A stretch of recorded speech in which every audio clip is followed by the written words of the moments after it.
Aujourd'hui, on va installer deux nouveaux plugins pour Home Assistant. En effet, en domotique, on obtient de très nombreuses données. Et ces données, eh bien, on va essayer de les stocker dans une base de données, InfluDB, qui est vraiment faite pour ça, pour stocker un grand nombre de données, de mesures en tout genre. Et on va également installer Grafana, qui va nous permettre d'obtenir de jolis graphes. C'est parti!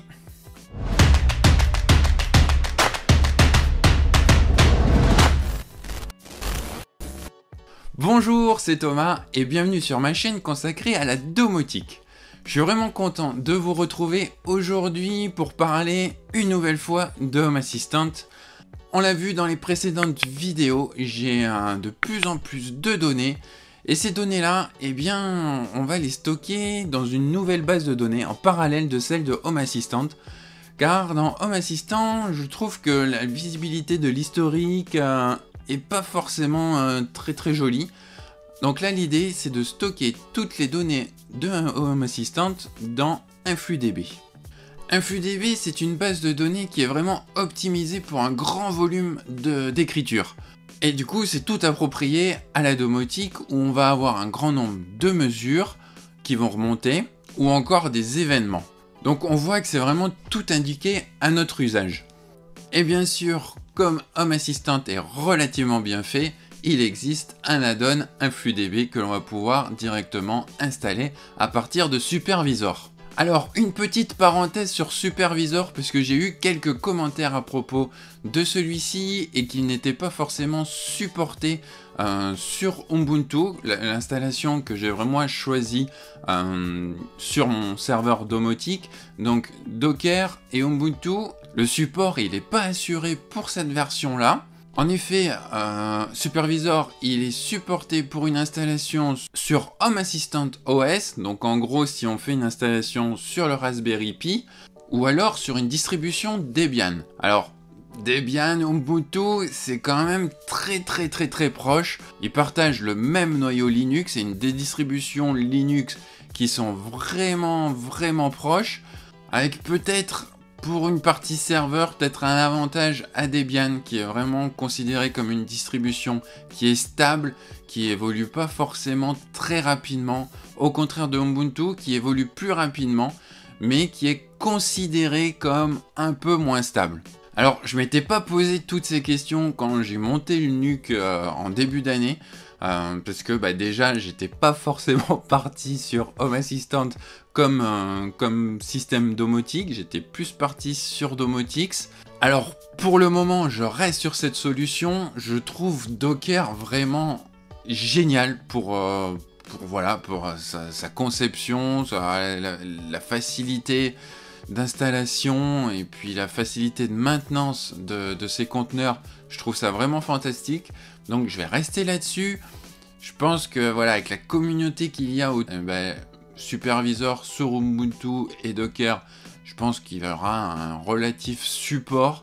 Moi en tout cas, je trouve qu'aujourd'hui je ressens pas forcément le besoin de rechanger, de réinstaller peut-être une Debian. On va rester comme ça pour le moment et puis on verra dans le futur comment ça évolue. Donc même si c'est pas toujours officiel, je pense qu'on est relativement tranquille. Alors pour compléter juste un tout petit peu, il faut aussi voir que Supervisor, c'est vraiment une aide dans Home Assistant, mais c'est pas du tout quelque chose d'obligatoire. Supervisor nous permet vraiment d'avoir accès à des add-ons qui nous permettent d'installer en vraiment quelques clics d'autres conteneurs, d'autres applications. Mais il faut bien garder à l'esprit que vous pouvez très bien installer ce conteneur vous-même avec une commande Docker, comme j'ai pu en montrer déjà quelques-unes. Les add-ons sont une aide, mais il est tout à fait possible d'installer ces conteneurs vous-même à la main de votre côté dans des conteneurs vraiment indépendants. Donc voilà, Supervisor c'est une aide, mais c'est vraiment pas du tout une finalité en soi. Si c'était amené à plus avoir de support, à plus être du tout maintenu, soit réinstaller une Debian, soit peut-être installer soi-même ces conteneurs. Et justement, aujourd'hui, pour installer InfluDB, je vais passer par l'installation de l'add-on sous Supervisor. Et pour Grafana, je vais vous montrer qu'on peut installer complètement son conteneur manuellement sans avoir à passer par Home Assistant, et ensuite, eh bien, on pourra quand même faire dialoguer l'un avec l'autre sans problème. Allez, c'est parti pour l'installation d'InfluDB, on passe sur l'ordi. Donc, dans un premier temps, on va se connecter à notre Home Assistant. Là, on va installer du coup InfluDB via le supervisor, via l'add-on store. Donc dans l'add-on store, vous allez vous tapez InfluDB. Là, vous avez votre add-on que l'on va installer donc via Home Assistant. Donc c'est très simple, on clique sur Install. C'est vraiment l'avantage de ces add-ons, c'est que pour le coup, on ne peut pas faire beaucoup plus simple. Là vous pouvez Start and Boot, on peut montrer sur le côté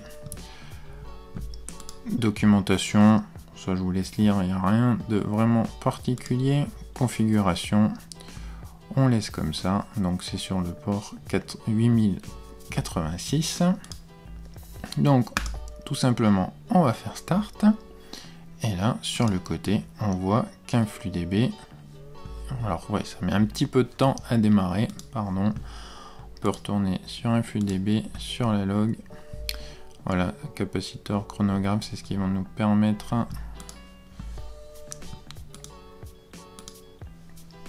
d'avoir accès ensuite directement à partir de Home Assistant, d'avoir accès à une partie graphique d'InfluDB.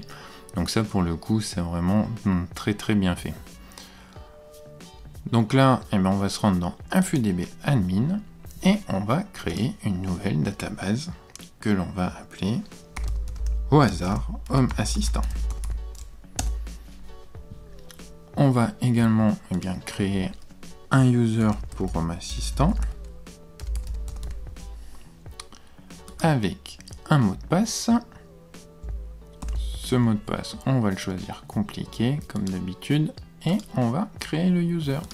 Permission, on va lui donner toutes les permissions. Et voilà. Maintenant que notre user est créé, on va devoir aller bien dans Home Assistant pour lui dire d'envoyer toutes les données qu'il a dans cette nouvelle base de données. Pour ça, on va donc dans File Editor et on va copier un petit peu au hasard à la fin de ça, là, par exemple. La partie qui est dans la documentation du plugin d'InfluDB et que je vous mets quand même en copie en dessous dans la description. Donc InfluDB, le host, on va indiquer le host. Ça en fait c'est le conteneur qui est créé via le plugin. Vous avez le port 8086, la database, donc ça on l'a appelé nous Home Assistant. Le username on l'a bien appelé Home Assistant. Et le mot de passe, alors là comme je l'avais dit dans une précédente vidéo, maintenant j'utilise le fichier secret et donc que je vais appeler InfluDB underscore achat. Et voilà, vous avez avec cette installation là, vous allez dire à Home Assistant d'envoyer toutes les données maintenant dans votre base de données InfluDB. Alors pour être sûr que ce soit bien pris en compte, on va faire un petit démarrage avec vérification du fichier. On redémarre. Voilà, comme ça maintenant, il y a des données qui vont arriver dans InfluDB. Pour s'en assurer, on va aller dans Explore. Là, on voit le database, donc là, la database qui a été créée. On voit qu'il y a pas mal. Donc là, on va dire, on va choisir mégabit, entité 2. Donc là, voilà, il y a vraiment les valeurs que j'ai. Donc on voit bien qu'il y a bien des données qui arrivent sur InfluDB.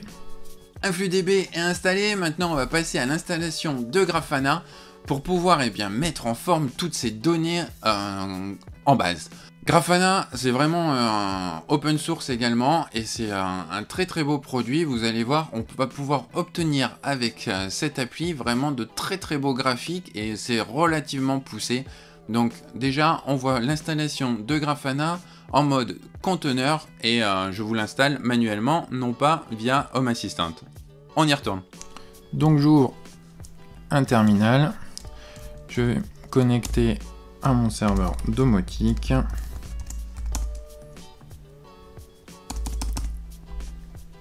Et je vais lancer une commande Docker vraiment classique, donc Docker run name, donc nom de mon conteneur Grafana, les ports, donc Grafana fonctionne sur le port 3000, le volume, donc Grafana qui va aller sur var lib Grafana, restart tout le temps, et on va utiliser l'image Grafana.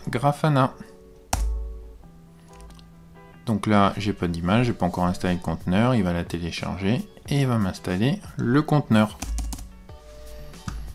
Voilà, pour le coup, c'est vraiment tout simple. Vous voyez qu'on peut utiliser également, pas forcément via le plugin, mais via un conteneur classique. Pour vous en rendre compte, on va aller sur Portainer. On n'y est pas encore allé. Là, on va voir que le conteneur, voilà, Grafana a été créé, qu'il est en running avec le port 3000. Donc voilà, il est vraiment un conteneur vraiment classique. Et là, juste en dessous, on voit le conteneur qui a été créé via l'add-on de Home Assistant et avec ce que je vous ai dit tout à l'heure, le A0D, le nom vraiment du conteneur que l'on a indiqué à Home Assistant pour qu'il envoie les données.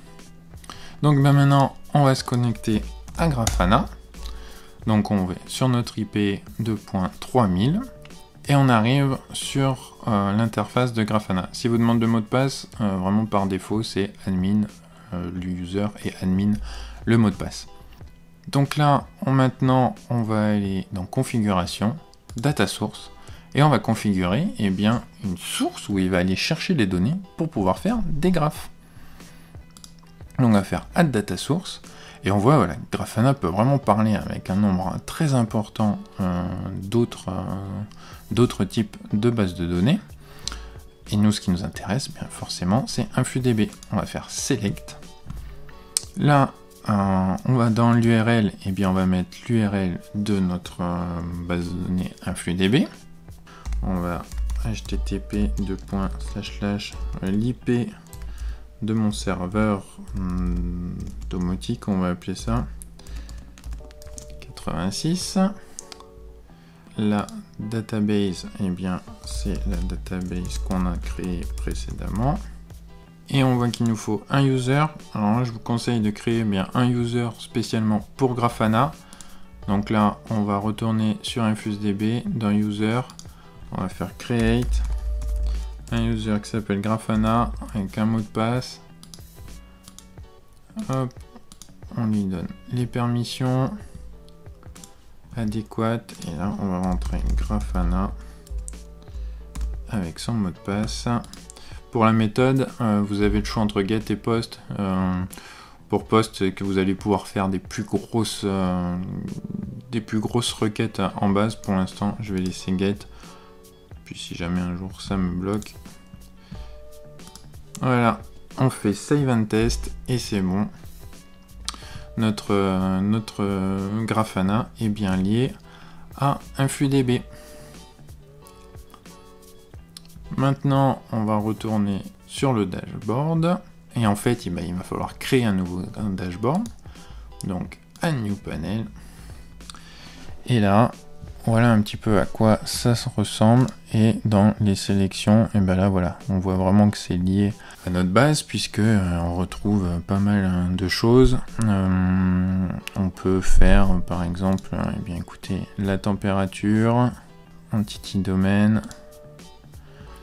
Et là, on va pouvoir avoir la température, je ne sais pas, la température extérieure.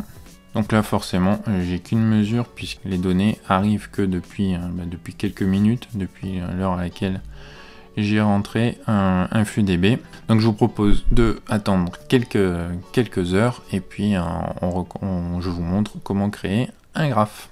Voilà, après avoir attendu, passer une petite nuit, alors on voit qu'il y a beaucoup plus de points, donc voilà, j'ai mis maison température, et là apparaît toutes les mesures qui ont été remontées. Vous pouvez dans visualisation faire en sorte, voyez, vous pouvez choisir pas mal de choses, différents types de graphiques. Donc ensuite, vous avez pas mal d'options. Vous allez pouvoir eh bien, un petit peu changer voilà, les courbes pour que ça soit vraiment plus une courbe et pas juste des points. Donc voilà, il faut vraiment un petit peu trifouiller. Je referai une petite vidéo pour qu'on dessine pas mal de dashboards, vous montrer un petit peu tout ce qu'on peut faire. Mais là, on voit par exemple déjà pour la température, on voit déjà qu'on peut faire des courbes. Ce que j'aime bien également, ça va être bien justement la température maison sans avoir forcément l'historique, mais avec voilà, comme ça sous forme de Gauge, où vous allez pouvoir eh bien faire en fonction de la température, de mettre une couleur. Donc ça je vous montrerai. Et voilà, pour montrer de suite s'il fait trop chaud, s'il fait trop froid. Mais ça je vous le montrerai dans une prochaine vidéo. Donc ensuite on revient et voilà, vous avez votre dashboard. Et là ensuite, eh bien, il n'y a plus qu'à ajouter. On va pouvoir rajouter autant de graphes que l'on va vouloir. Donc là on a vraiment toutes les valeurs qui remontent dans notre base et qu'on va pouvoir du coup faire des graphiques. Là pareil, pour montrer la quantité de pluie, on peut voir que voilà, faire des petits graphes comme ça, ça peut être vraiment pas mal. Maintenant que l'on a de beaux graphes, en tout cas qu'on a la possibilité de faire de beaux graphes, ça va être vraiment un grand plus pour ensuite eh bien, intégrer tout ça à Home Assistant. Mais ça, je vous le montrerai dans une prochaine vidéo. Je vous montrerai quelques graphes types à faire sous Grafana et je vous montrerai comment intégrer ensuite ces graphiques dans Home Assistant. En attendant, je vous dis à très bientôt. Bye bye.